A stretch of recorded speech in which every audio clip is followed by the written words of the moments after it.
thing pop up and you can, okay, so it's recording. And I am going to share my screen real quick. And let's see, there we go.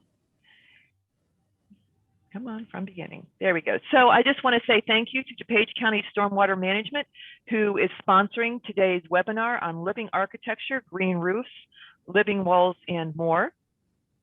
DuPage County Stormwater is a countywide program that was established in 1989, and they all oversee all watershed programming and water quality management in DuPage County. And with that, I'm going to escape that and let's see, I'm going to stop sharing and I am going to turn it over to Kevin. And so let me introduce Kevin. Kevin Christ has been a critical part of the Intrinsic team since 2008 and serves as executive project manager. He holds a BS of crop and soil sciences from Michigan State University, where he first studied green roof technologies more than a decade ago. Chris manages Intrinsic green roof and living wall installations, provides green roof consultations, evaluates green roof systems, detailing, and lectures on green roofs. He was editor of Green Roofs for Healthy Cities 401, Green Roofs Plants and Growing Media, and serves on the GRHG Advanced Maintenance Committee. Chris launched an original curriculum and taught a special topics green roof course at the College of DuPage. And Kevin has been involved in green roof project management since 2006 and has worked all across the country on projects ranging in size from residences to multi-acre commercial structures, including hundreds of projects for Intrinsic. He is most proud of Intrinsic's unique position as a front runner in a industry that started around this thin, extensive system. Unique position as a front runner in an industry that started around this extensive systems and has evolved into purpose-designed stormwater management tools and highly function amenity spaces. Sorry for messing that up. But with that, I'm going to turn off my camera, turn off my mic, and turn it over to Kevin. Thank you. So I'm at my office, and the guy who wrote most of that bio just waved his hand in. So I'll tell him we had a couple typos there. So thank you for having me. You know, when I saw you put up that DuPage County graphic, I actually built a green roof on that building. I should have included it in the presentation today. So anyway, thanks for having me. I'm going to jump right in. So as Jan mentioned, I work for Intrinsic Landscaping. We have been, I feel like one of the leaders really nationwide in green roofs. I think a big part of that is because we're in the Midwest, in Chicago. We started 21 now years ago building green roofs, and especially at that time, Chicago was one of the leaders. The 12 years, this must be an old typo here. So we do build lots of green roofs. That's our thing. We try to do a good job of, being the type of company that understands, the potential dangers and at least, factors that go into working on big, tall buildings, as well as what it takes to be a good horticulturalist. So we have a couple different divisions of our company. We have a construction division, which is where I work. We have a maintenance division, which even within that has a green roof specific maintenance department. So that's a little bit about Intrinsic. This next photo is my first green roof ever. So I went to Michigan State. This is the Plant and Soil Science building at Michigan State. And I want to say this was 2004 or 5 that this was built.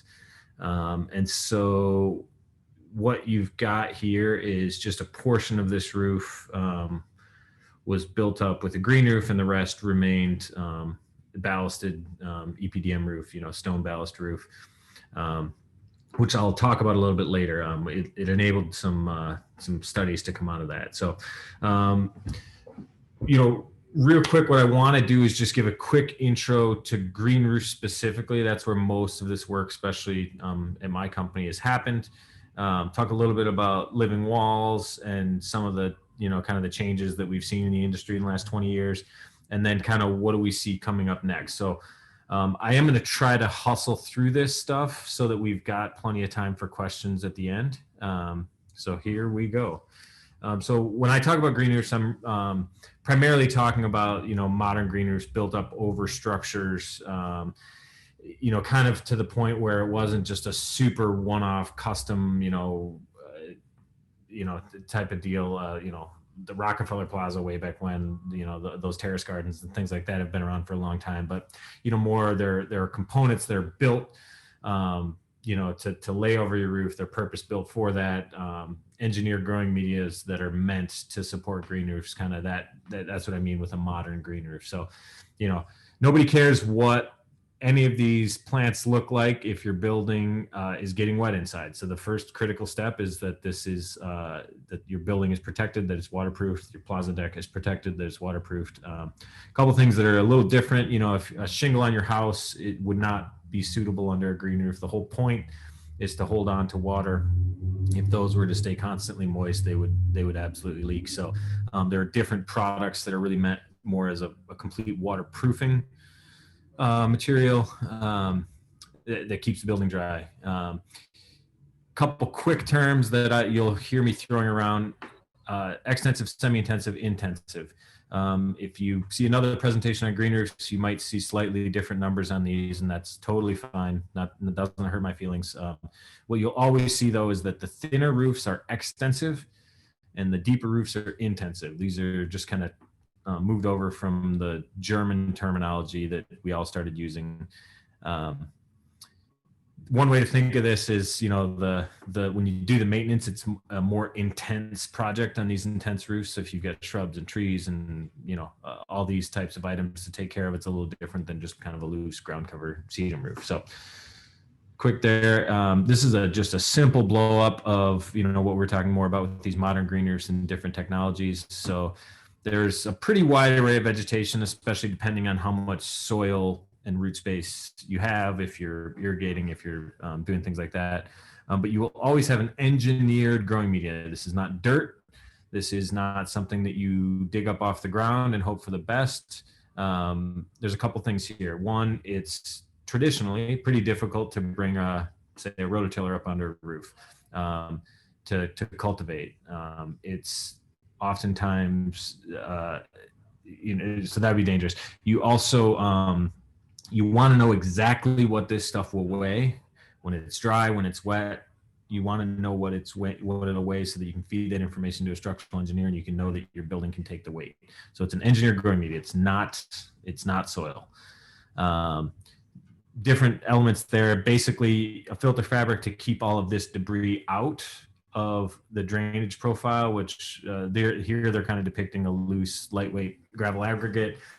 Probably what's a little more common is more like an eggshell crate drainage or a rollout product that's just intended to create some space so that when water drips through, it can flow to the roof drain.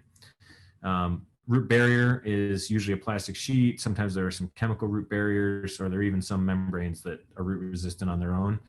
But you want to make sure that you're not encouraging roots to grow in your building system and cause problems, cause leaks, things like that. And then typically, some sort of edge restraint to maintain, to retain all this stuff and keep it from flowing away.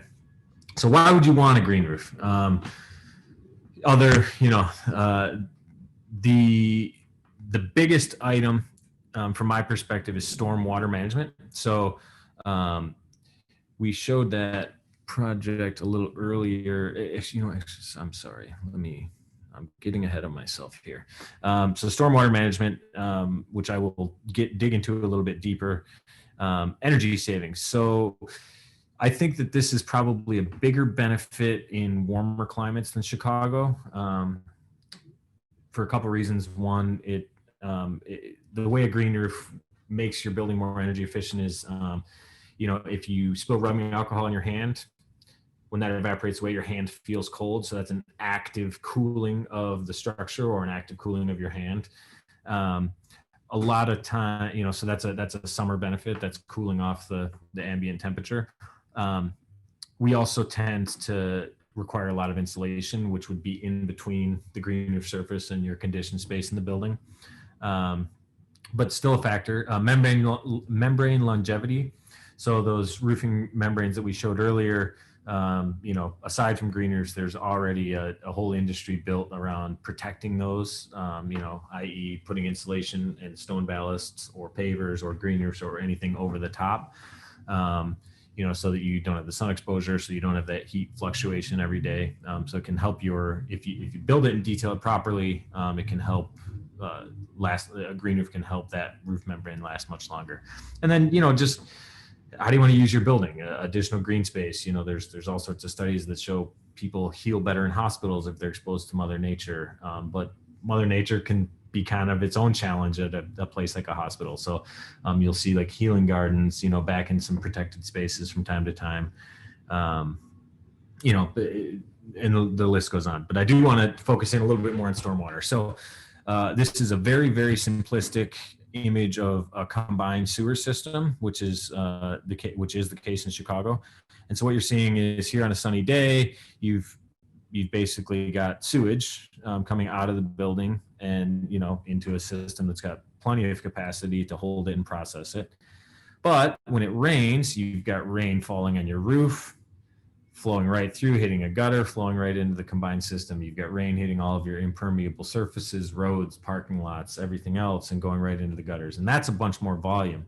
And so as that mixes together and flows, if that entire combined system needs to hit an overflow, unfortunately, the really dirty sewage and the relatively dirty stormwater both overflow.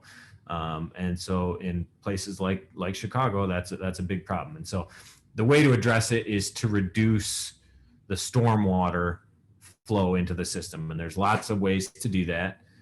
Permeable pavement, digging retention ponds, and green roofs. So excuse me.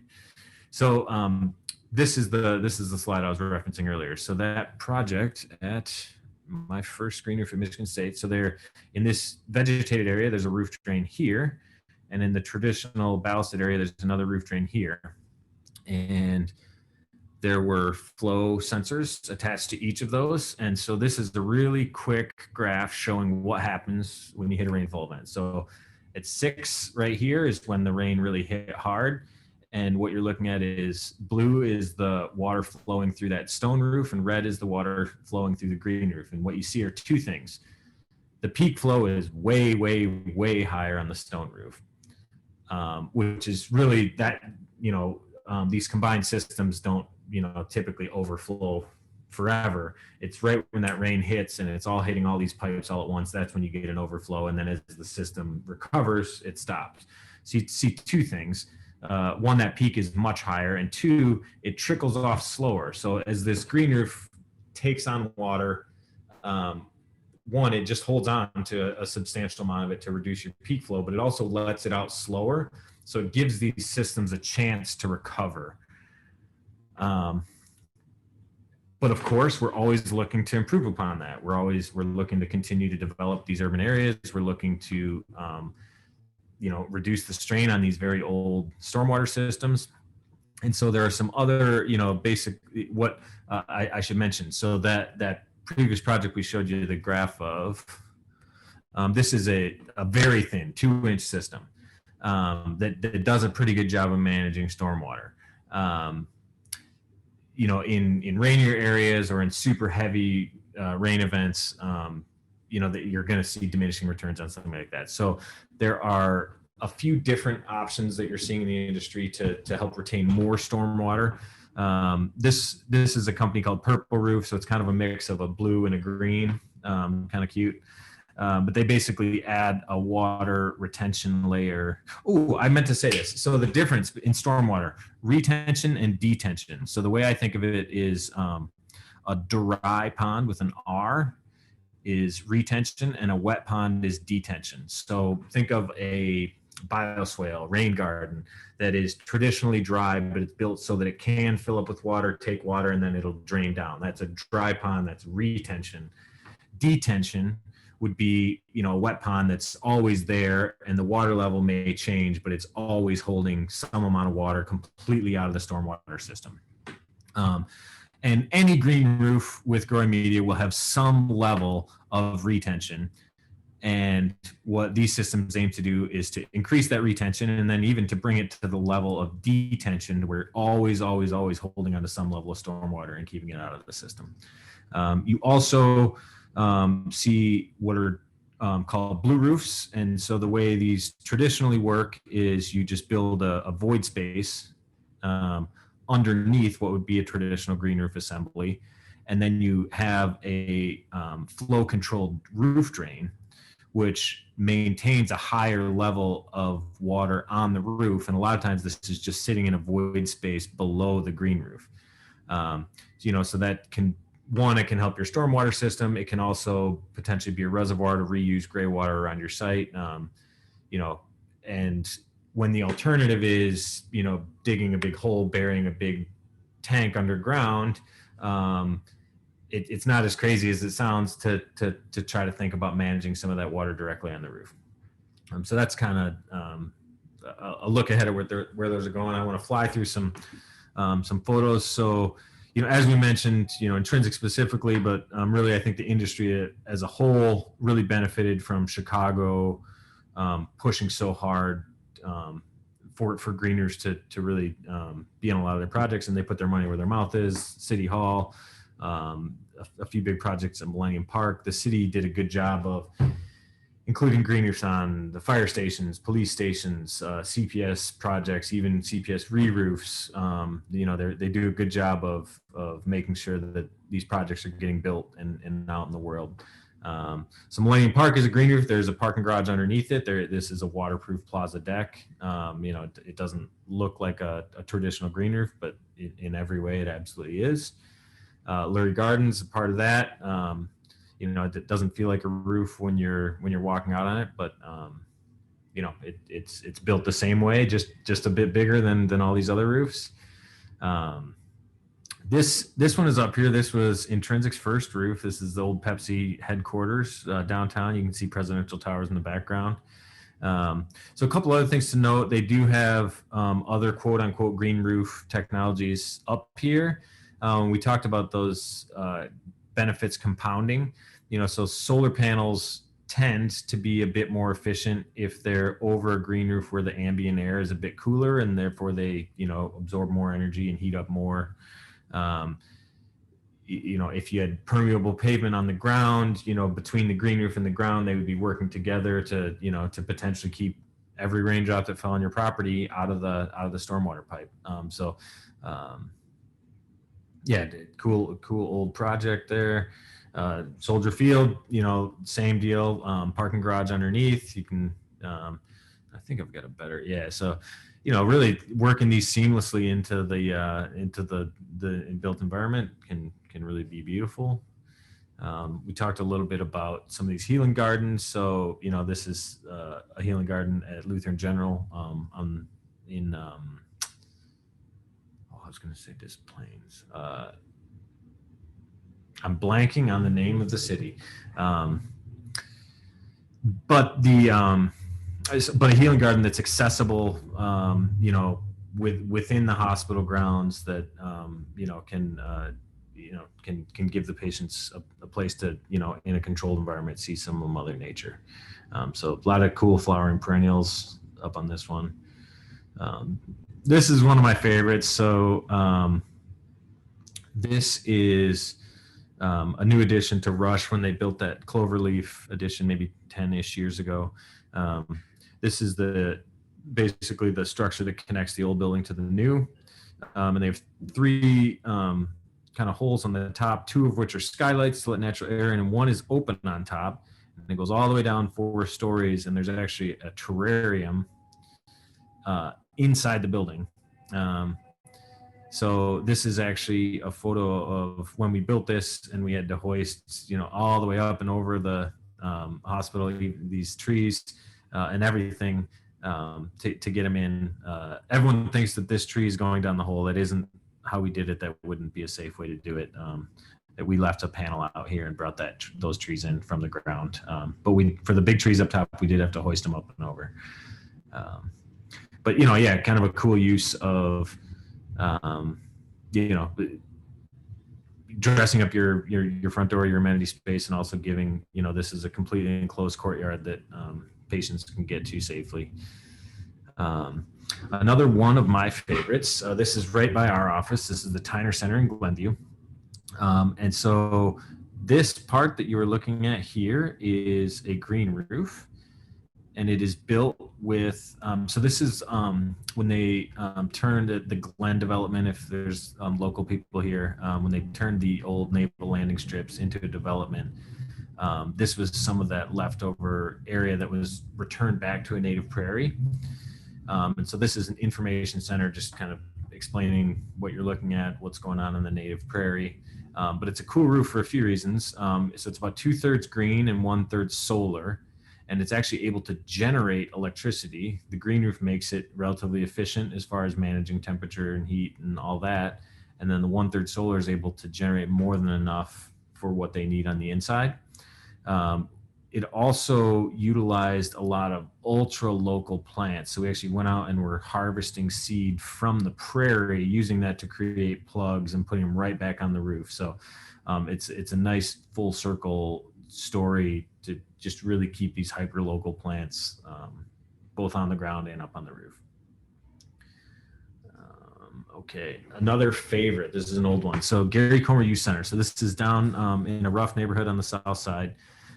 It's a great facility. So they've added on a few high schools and things like that. It's really becoming a kind of a hub in the community down there.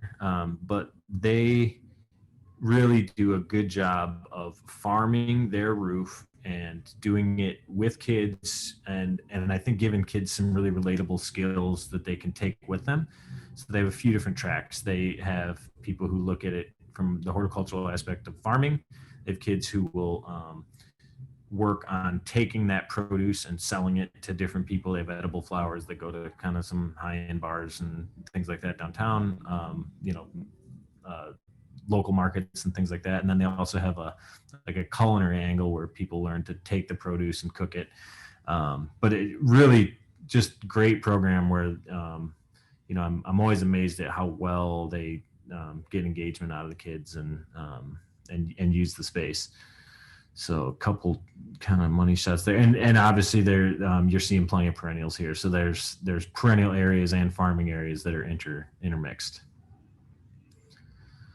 This is I believe still the largest green roof at an airport in the world. So this is for FedEx. They sort packages at O'Hare. So a bunch of airplanes come in on this side, and out of these docks, a bunch of FedEx trucks come out the other side, and everything is sorted underneath.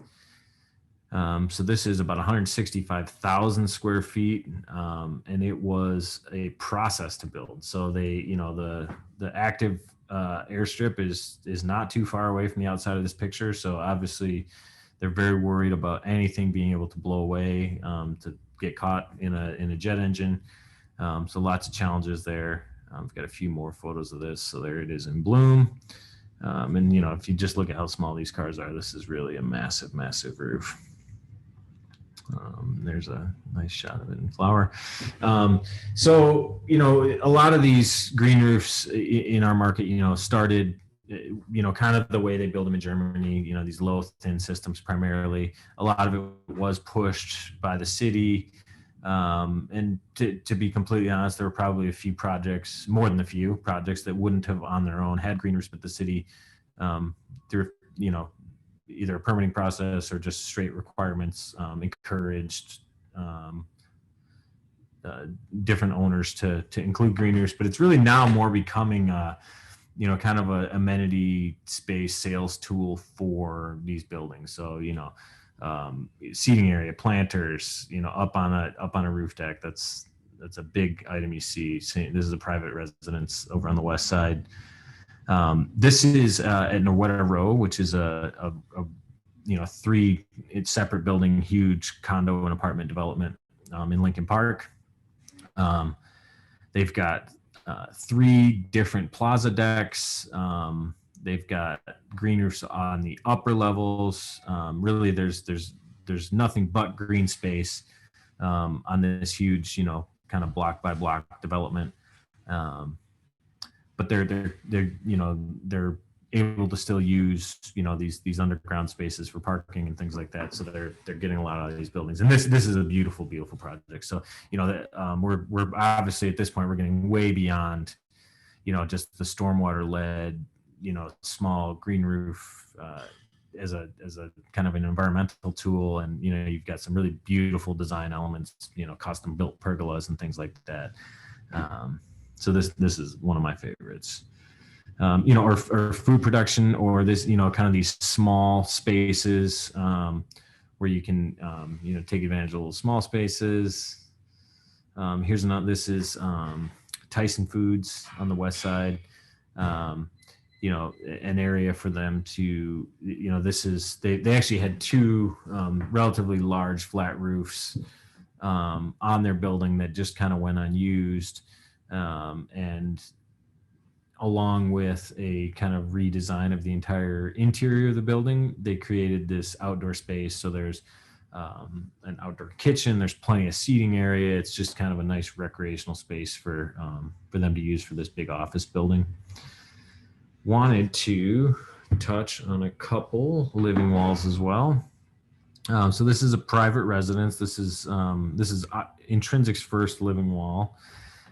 This is a plastic modular system that's pre-grown flat, turned vertically, and hung on the wall. This is another similar system. This one's metal, it's a bit deeper, but same basic idea, grown flat and then hung vertically. This is at a children's garden at the Botanic Gardens.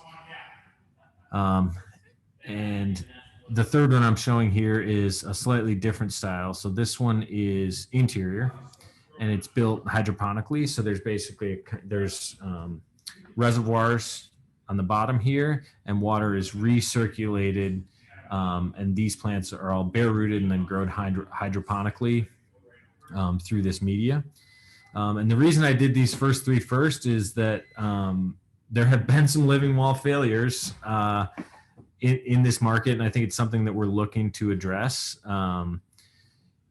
So all three of these walls have since been either taken down completely or changed from when they were built, or just aren't quite performing as well as they would. So this project in the plastic panels is still up. This photo was, you can see there's still construction debris on site. So this photo was taken right when it went in, and the plants are really just kind of barely hanging on. We call that horticulture rather than horticulture. And so that kind of the next improvement in the industry was, well, these plants need more root space, which helped. But they still ended up having similar issues. Winter dryness is your big enemy on exterior cold weather living walls. So even at the Botanic Gardens, what they now use this space for is rotating in annuals. So they aren't asking any of these plants to hang on year in, year out, or through the winters. They just use it for seasonal displays and kind of let that be. The whole intent of this area of the garden is to be a learning garden for kids. They have small raised beds for kids to get their hands dirty. So that's just kind of the story they tell there now is, how to do annual change outs. So here what happened, I think part of it was, so this is a cultural center in the far north suburbs near Waukegan. And the maintenance costs for living walls can be pretty significant. So I think as, kind of a park district type budget, it was tough for them to manage. They also had a few issues where if a pump went off, there was these loud buzzers, and they used this space for like weddings and meetings and things like that. So these, a lot of times, it was just a bit disruptive. So I think that, there's some room for, kind of a little bit better kind of control systems and things like that. But into a few more that are doing what we expect of them. Interior walls, a lot of these you see a fair amount. I think this is actually a pretty big market for living walls. Is a relatively small wall at a building entrance behind a receptionist desk, and then, you know, kind of throw a sign or logo in front of it with the living plants as a background is a nice look. We end up doing a lot like that. This is a small private residence. So this family lives in a condo where they don't have a bunch of gardening space, but they have a green thumb. So this is more of a system that kind of works more like a window box. So there's enough media there to dig in, get your hands into some new plants, kind of do some gardening. And this is also a recirculating system that's tied into their kind of an old fountain piece they had. So, you know, for a small downtown condo with a small deck, this was a great way to let this family still do a little bit of gardening. So this is actually the same system that you saw on here, just a slightly bigger scale. And this is another system that went with annuals. So this is the Autograph Hotel, kind of down by Northwestern or Children's Hospital. And so they have this big annual display that gets changed over, to just kind of be a seasonal element for them. There's a green roof up here. The main entrance is right around the corner. So just kind of a cool way to dress up the building seasonally. And this is actually the building I'm sitting in right now. So we have a couple cool things going on. So we rehabbed this building a few years ago, and there was an old mansard roof. So kind of calling back to that, but making it a little more modern. We just put this straight canopy down. We have a green roof that you can see, flowering up here. There's, I think, a better photo. There we go. So we have this tall concrete planter that's actually got a ginkgo tree growing out of the top of it, and then the living wall behind. So I'll show you some of those photos a little closer. So it's nice to be able to be in this nice new space where we can, kind of share what we do with clients and, just anyone who's interested. So where are we going? So we talked about green use, we talked about living walls. The thing that I think, I always want to see pushed further is, let's count on these systems to do some work for us. It's great to have a beautiful tree, but this tree does a lot of good for Mother Nature. So just sitting in a planter isn't the best way to maximize all this. So what this is showing here, and I should mention, so some of these living walls that you've seen are biofilters. So they're tied into the HVAC system. So they will draw air from the room. They'll draw it across this membrane that the plants are planted into, pull it into the HVAC system. It'll be a bit more humid, but it'll be cooler because it came across that water barrier, and then they'll recirculate it back in. So you can get some filtering and you can get some cooling to help those HVAC systems work a little more efficiently, and not just have pretty plants that are only pretty plants, but they're actually doing some work for you. So there are lots of other ways to do that. So this is a potential price. Some iteration of this is going to be in our office someday. And what you're looking at, so this is kind of an X-ray view of a big planter that would have some sort of seeding element, something designed into it. But what's going on is you would plant this tree with a porous media, and then what would be in here are a series of pipes that would be perforated and tied into a fan. And that would draw air from in the room through the soil, through these pipes, in through the fan, and that would have that same effect of using a biological filter to help clean and cool the air and then recirculate it back into the room, so that you're putting less stress on your kind of traditional building HVAC system. I think the other thing that I'd like to see is, let's actually monitor and watch how these systems are performing. in these biofilter systems, are we monitoring the air quality to make sure that we're making a measurable difference, or is there a magic number at which we make the biggest difference with the most efficient energy usage? Monitoring water quality runoff, and how much of it is running off. That graph I showed you earlier was one roof from a research project at MSU, but if that was the sort of thing that we were monitoring more closely, what I think we would get to is we'd get to a point where these projects are allowed to count on these plants to do a little bit more work than they do. So as an example, a lot of times for stormwater management, you can't consider any of the evapotranspiration effects that all these hundreds and hundreds and hundreds of plants would have on your roof. You can only look at what the soil itself would hold, when it took on water. So, all of these stormwater systems are sized up to take that worst case scenario, but when in reality, if you've got big trees and things like that, there's a lot of water that's being pulled out of the soil and evaporated away, and never seeing any of these systems. So monitoring that would help, gain a comfort level. Example I'm kind of remembering is permeable pavement, is a little bit more common stormwater tool on the ground. And there would be times where we'd be working on these projects with permeable pavers. So the entire surface is intended to take on water and slowly infiltrate it into the groundwater.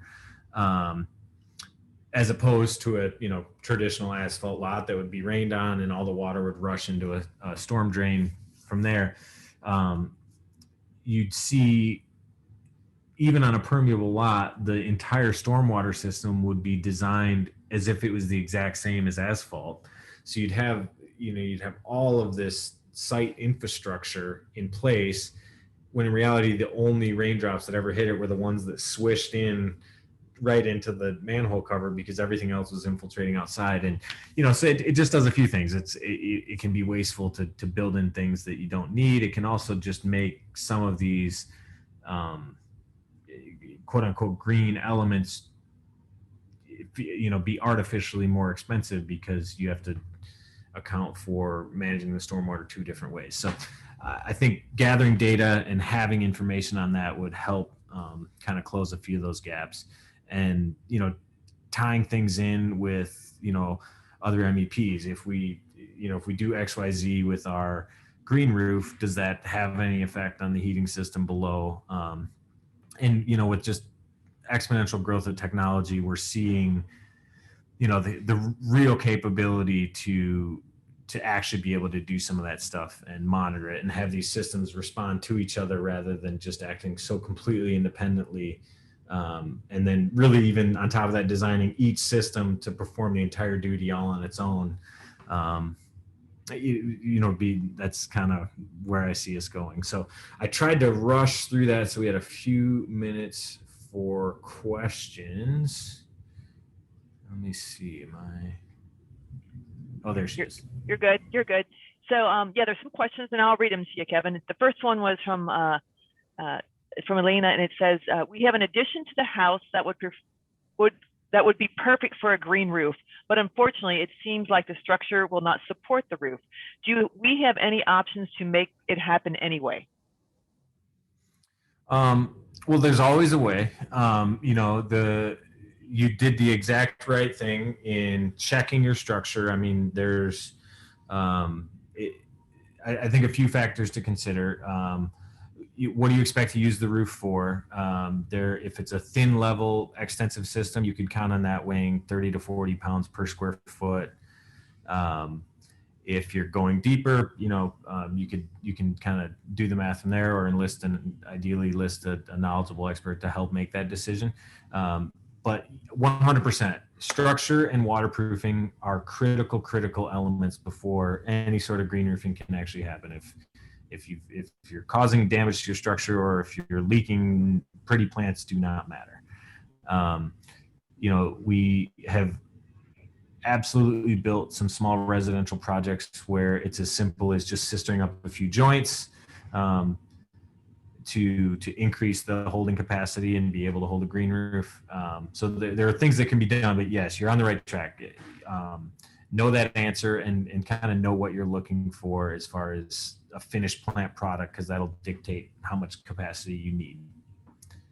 Yeah, and that's, you know, a great, Kevin worked with us at the Conservation Foundation. We had a old milk house and we wanted to do a sample green roof. So if anyone visits our farm, they can see what it looks like. And we worked with Kevin and we had a contractor come in and bolster the structure of the roof so it can actually hold it. And we have like sedums and other, you know, not heavier plant material, but also, Kevin, as you mentioned, there's an engineered growing medium too that they use that is lighter in weight. Is that correct, Kevin, too? Yeah, it's lighter. And in addition to being lighter, so the way they make it lighter is they, if you're near anywhere that has volcanic soils, they, you know, sometimes it'd be pumice or something that was, you were able to mine out of the ground. Here in the Midwest where we don't have any of that, it'll typically be an expanded either clay or some sort of expanded lightweight aggregate. So it does two things. It's lighter and it creates airspace within the soil without needing to be constantly cultivated, because that is in and of itself a problem on green roofs. But really more important than being lightweight is it's engineered to be very consistent, so that when you provide a sample that's been tested in the lab for a project, you know for sure, Mr. Structural Engineer, you know, this soil or 79.8 pounds per cubic foot soaking wet, you can take that to the bank. It's not going to accumulate a bunch of organic matter and change. It's not going to drain poorly and hold on to too much soil, or hold on to too much water and get heavy. So yeah. Perfect. Another question is, can any of your installations assist with noise abatement on a suburban residential lot? Yeah, I mean, you know, and I think that's, so yes, the short answer is yes. So all of these elements will contribute to noise abatement. You know, the growing media itself would, you know, help to deaden some of those loads. It'd be the sort of thing I'd love to see more data on, and, you know, kind of have systems that were able to kind of target specific needs. But yeah, sure, there would be, you know, there absolutely would be more, there'd be just more material that would help with that. And it'd also be a more uneven surface with the plants that might not absorb as much. And maybe, you know, depending on if it's a suburban and you're, maybe most of your noise is coming from traffic at ground level, maybe a living wall or something like that may help a little more in that environment. But okay, good. So right now we have no more open questions. If there's any more questions, please type them in. But with that, I think we are going to be, if there's no more questions, I want to thank you, Kevin, for presenting. We had a lot of people in this webinar today, and I appreciate it. And we'll be sending out to the information. Another question popped up. We'll be sending out the recording here in a minute. It said below grade to highway. That's what they're saying. The noise abatement would be below grade to highway. Okay. Okay. But right now we have no more questions. And with that, I want to thank you, Kevin, for presenting today. It was great. Learned a lot from this. And if you have any questions, Kevin's information is up there. He's with Intrinsic Landscaping. I thought your building looked awesome. I like that whole redo that you did there. That looked really neat. And the hospital was gorgeous. The Rush Hospital, really nice. So with that, I want to say thank you and enjoy your afternoon. And thank you, Kevin. And if you have any questions, email me and I'll get the questions to Kevin if you have anything that you think of in the meantime. So I appreciate it. Thank you. We're going to log off. Bye-bye.